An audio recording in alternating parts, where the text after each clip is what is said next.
This is Erwin, a barking gecko. He's from Australia. We just don't see enough barking geckos in the hobby today. Isn't he cute? Now, barking geckos do have special enclosure and care requirements. So today we're going to talk about how to set up and care for your barking geckos inexpensively. I'm Wally from Supreme Gecko. Join me.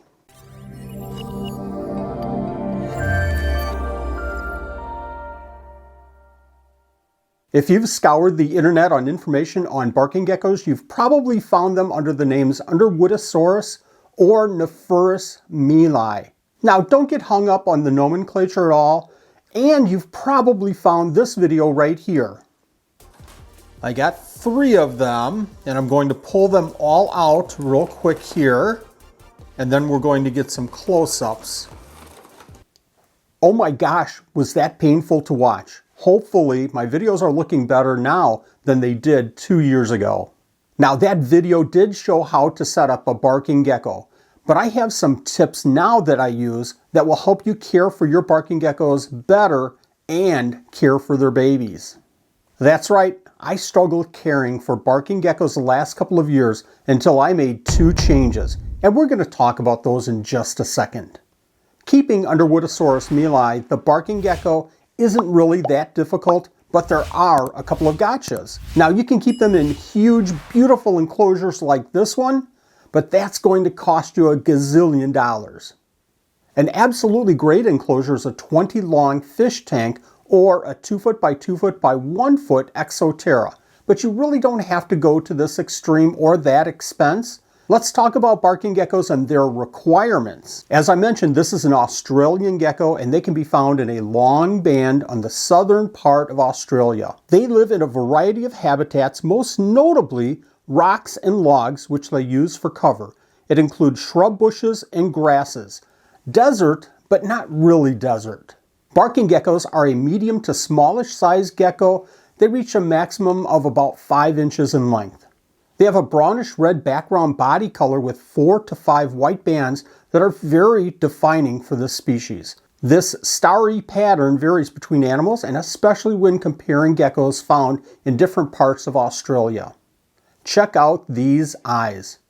What do you think, nocturnal? Cuteness factor times 10. Another defining feature of this gecko is their tails.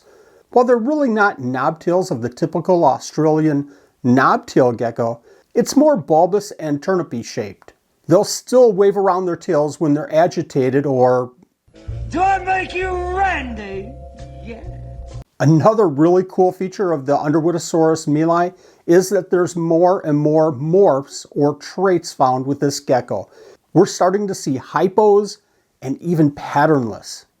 Let me know in a comment down below what your experience with the barking gecko is. Have you ever seen one in the hobby?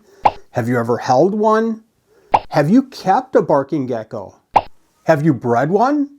Being a terrestrial gecko, they prefer an enclosure that's longer than higher. Remember what I was saying before about the 20 long being the just perfect enclosure for them? Or something of the equivalent size? Well, you can get away with keeping them in a 10-gallon tank as well. But I'm telling you what, you really need some experience before you try a 10-gallon. Enclosure tops are sometimes used to keep the humidity in the enclosure for the animals. Now for the milii, this isn't really a necessity. A screen top is actually fine and it allows ventilation into the enclosure. The selection of the substrate that you provide your barking geckos, though, is very important for their care and well-being. When you think of Australia, what do you think of? Hot? Desert? Well, most of Australia can be described this way, but take a look at this map. Circled is the area Underwoodisaurus milii is found. Now, if we compare this to the United States, we'll see it equates to our southern states.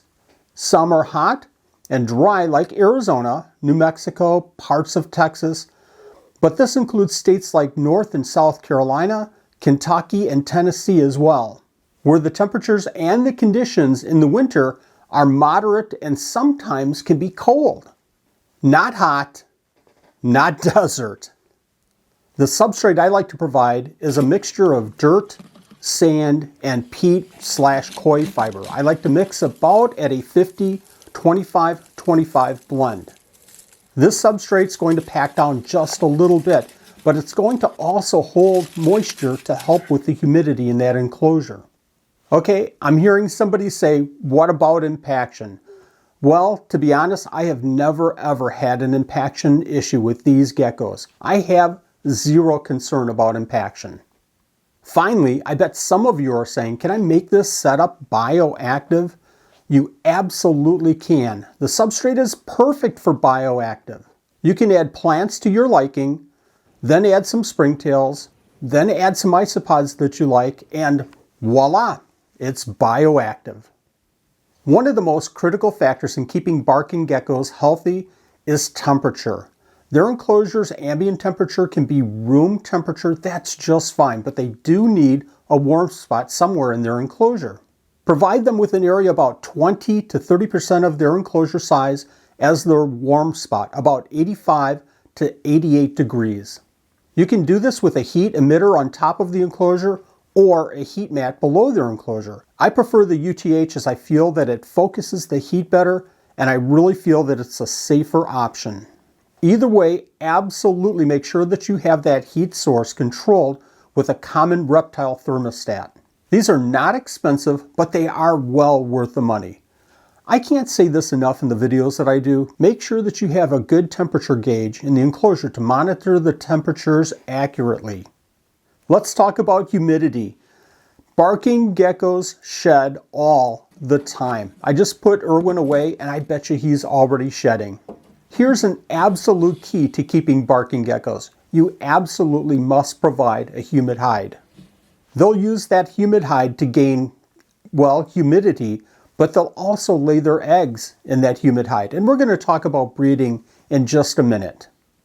What is a humid hide? Well, this is not a humid hide. A humid hide holds material like coir fiber, sphagnum moss, peat moss, or a combination of materials that holds moisture. My preference is certainly a coir fiber, peat moss combination of about 50-50 mix at about 1.5 inches to 2 inches deep.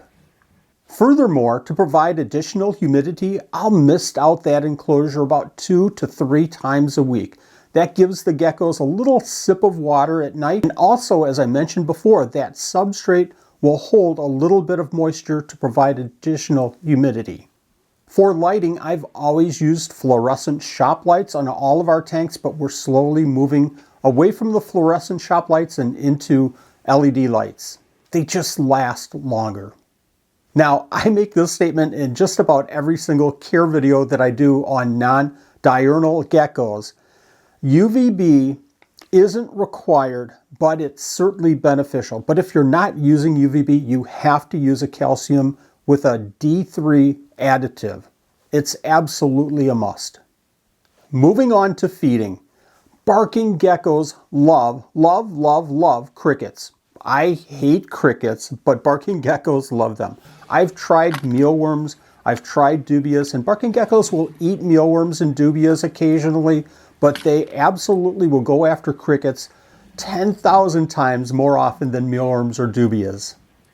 One word of caution, and this applies to many of the Australian geckos, they really don't like to be bothered by feeder insects. What does that mean?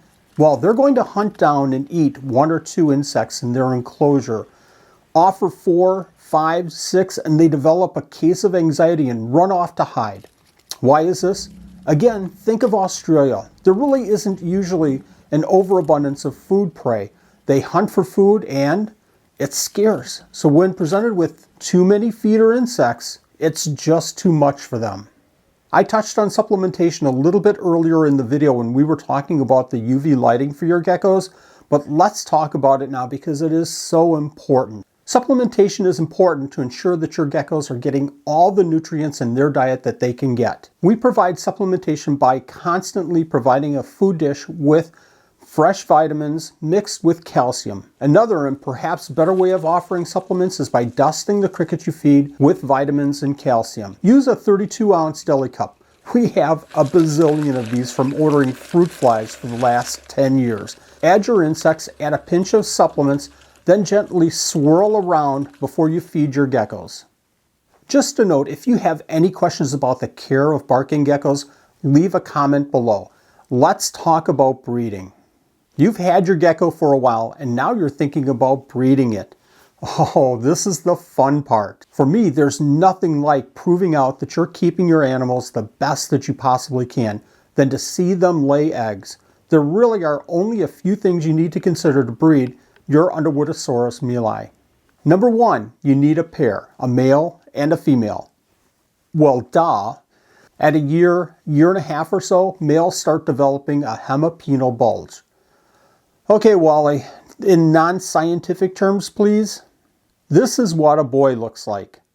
This is what a girl looks like. By the way, females are kind of rare in the hobby, and if you're looking for one, you're probably going to have to pay a little bit of a premium for a female over a male. Number two, setting up your enclosure. Abracadabra, poof, it's done. Everything that we've talked about in this video up to this point, all those important points, that's going to be what you need to breed your Underwoodisaurus milii. Substrate, heat, lighting, a high quality feeder insect, all that's very important, but most important is that humid hide. Oh, did I mention some people call it a lay box? This is where the female milii will go to lay her eggs. Well, to go and shed and to poop and to lay her eggs. We'll search the hide lay box. We'll search the lay box about once a week, starting from late spring all the way to early fall. Once we find eggs, they'll go in a small incubation box, and that incubation box has peat moss coir fiber mix that's half full and slightly damp. We'll put that incubation box then in the incubator, and we'll incubate around 60 days or so until the babies hatch out. And oh my gosh, aren't they the cutest animals in nature? Oh, this is so precious. Okay, second cutest. Oh my gosh, they're so tiny. And now you're asking, how do I take care of them?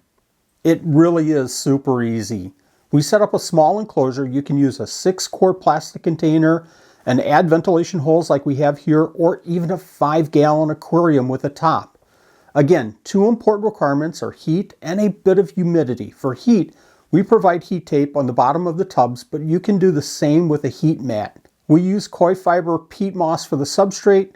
A key is always to provide moisture under their small hides. Add a food dish and a water dish and you're good to go. Feedings are done every other day with micro mealworms, vitamin calcium dust in their food dish, of course, baby dubias, and even fruit flies.